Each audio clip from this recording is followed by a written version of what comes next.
I'm Brian, and this is Game Story Basics. Exposition is when you write dialogue for the sole purpose of conveying information to the player, and it's honestly the worst. It's terrible, but you're gonna have to do it sometimes. Games do have some very gamey kind of exposition lines, like, in order to prevent the core from melting down, you've got to find the 4 manifolds and vent them in a specific order. and that's okay. Players do understand that they are getting gameplay information, but sometimes you'll include exposition because it's something that you think the player needs to know, and it's not gameplay related. And that's where you get really bad, immersion-breaking, awkward dialogue. And it's also where you lose a little bit of the trust of the player. It's tough, because games have to be economical, we don't have a lot of time to convey information, and we have to move very fast, all the time. So what are the kinds of things that you can do to solve exposition? You can ask yourself, do I really need this? Oftentimes, we think we need to convey something to the player, or maybe one of our teammates who's trying to be helpful and has been asked to critique will come to us and say, you know, through that whole scene, they were talking, but I didn't actually know what their relationship was, so that was unclear. And we think, oh, well, I don't want to be unclear, but clarity is not the highest aspiration of story. I will say that again.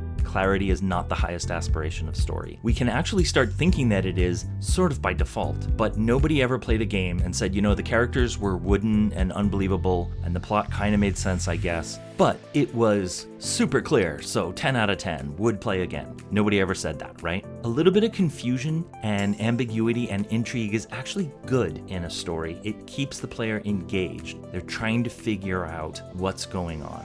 Let's say you have a scene where 2 brothers are at a shop and they're talking about something from their past, but players don't know who either of them is. You or your teammate might say, look, you just need to establish up front, like, hey, okay, these are 2 brothers. Then I can pay attention to the rest of the scene. But you probably don't need to do that. Players will watch them talk and ask themselves, who are they? Is it manager and employee? 2 friends? What's the story here? This will make them pay attention, looking for clues. Always ask yourself, do I need this exposition?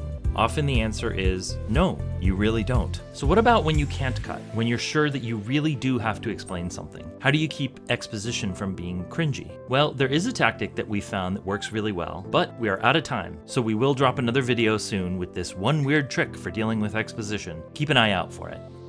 That's all for now. I'll see you on the next one.